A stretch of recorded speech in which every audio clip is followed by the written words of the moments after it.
दोस्तों इस वीडियो में बताने वाले हैं किसी बैंक में आप जॉब कर रहे हैं, किसी माइक्रो फाइनेंसिंग में जॉब कर रहे हैं, किसी स्मॉल फाइनेंसिंग बैंक में जॉब कर रहे हैं, तो नोटिस जो होता है, नोटिस पीरियड, आप लोग जानते हैं कि जब आप रिजाइन दे देते हैं तो उस टाइम में आपको नोटिस पीरियड पूरा करना रहता है।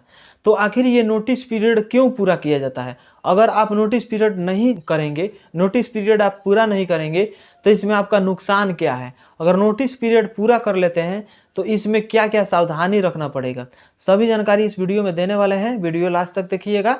अभी तक मेरे चैनल को सब्सक्राइब नहीं किया तो सब्सक्राइब कर लीजिएगा, बेल आइकन को प्रेस कर लीजिएगा ताकि सभी नोटिफिकेशन आप लोग को मिलता रहेगा। दोस्तों आप लोग को बता दूं कि अगर किसी भी माइक्रो फाइनेंस में या स्मॉल फाइनेंस बैंक में, किसी भी प्राइवेट बैंक में अगर जॉब किए हैं या नोटिस पूरा सोचते हैं कि मैं रिजाइन दे करके दूसरे बैंक में ज्वाइन कर लेता हूं, दूसरे माइक्रो फाइनेंस को ज्वाइन कर लेता हूं, तो इसमें जो है नोटिस पूरा करना एकदम इम्पोर्टेंट है।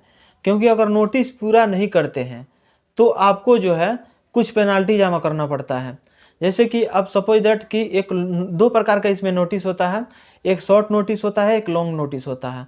तो शॉर्ट नोटिस में आपको क्या करना रहता है कि अगर 3 महीने का है तो 1.5 महीना, 1 महीना में शॉर्ट नोटिस करके आप जा सकते हैं, लेकिन उसमें कुछ पेनाल्टी रहता है जो कि आपका जब सेटलमेंट होता है तो उस सेटलमेंट में से पैसा में से आपका कुछ पेनाल्टी कट जाता है। तो यानी आपको कुछ लास्ट में नहीं मिल पाता है। लास्ट में नोटिस पीरियड में जब आप रहिएगा तो उसमें जब लास्ट का पेमेंट जब बनेगा उसको भी रोक लिया जाता है। लास्ट में जब सेटलमेंट होता है उसमें आपका काट करके पैसा मिलता है। दूसरा आपको बता दूं कि एक लॉन्ग नोटिस होता है। लॉन्ग नोटिस में क्या होता है कि अगर रिजाइन दे देते हैं तो 1 महीना का हो या 3 महीना का हो नोटिस। फील्ड ऑफिसर के लिए 1 महीना का होता है, लेकिन बड़े बड़े पोस्ट के लिए 3 महीने का नोटिस होता है, बैंक में हो या माइक्रो फाइनेंस हो। तो 3 महीने का नोटिस जब आप पूरा कर लेते हैं तो आपको लास्ट में क्या होता है, एक्सपीरियंस सर्टिफिकेट मिल जाता है और रिजाइनिंग सर्टिफिकेट मिल जाता है। 2 सर्टिफिकेट आपको मिल जाता है। आप दूसरे कंपनी में अगर ज्वाइन करने जाते हैं तो आपको बिंदास उसमें जॉब मिल जाता है और उसमें सैलरी थोड़ा भी ज़्यादा मिल जाता है। अगर बीच में आप भाग जाते हैं बिना नोटिस किए, अगर आप उस कंपनी को छोड़ करके भाग जाते हैं तो आपको बहुत बड़ा नुकसान भरना पड़ जाता है।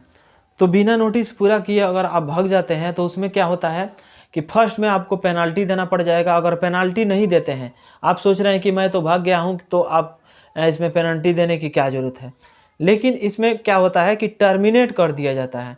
अब टर्मिनेट क्या मतलब क्या होता है कि एक बार जब आप टर्मिनेट हो जाते हैं तो किसी भी माइक्रो फाइनेंस में, किसी भी स्मॉल फाइनेंस बैंक में, किसी भी प्राइवेट बैंक में आप जॉब नहीं कर पाएंगे। क्योंकि देखिए जब आप जॉब करने जाते हैं ना तो इसमें आपका सीवी चेक होता है। जैसे कि आप लोन लेने कहीं जाते हैं तो आपका सीवी चेक होता है ना। सीवी जब चेक होता है उसके बाद से आपके ऊपर देखा जाता है कि किसी प्रकार का लोन है कि नहीं है। अगर लोन है तो टाइम से आप जमा किए हैं कि नहीं है, या अगर आप ओडी लगा करके रखे हैं, किस प्रकार से, मतलब आपका बिहेवियर क्या है, उसी प्रकार से सीवी चेक किया जाता है, तब जाकर के आपको लोन दिया जाता है।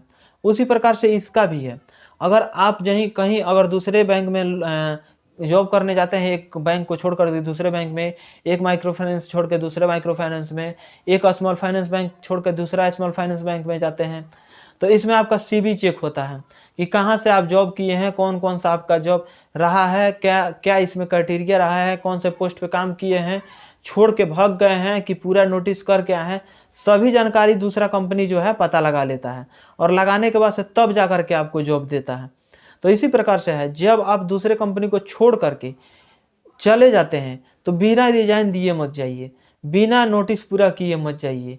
नोटिस पूरा करिए, रिजाइन दीजिए, तब जा करके आपका पूरा फुल प्रोसेस होगा। एक और टर्मिनेट होने का डर रहता है कि अगर नोटिस पूरा नहीं किए, आपके ऊपर किसी भी प्रकार का बकाया रह गया।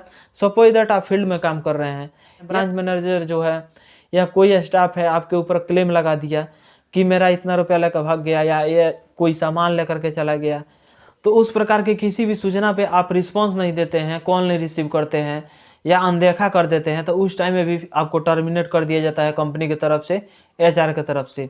और दूसरे कंपनी में ज्वाइन करने जाइएगा तो आपको बहुत ही कम चांस रहेगा आपको ज्वाइन देने का।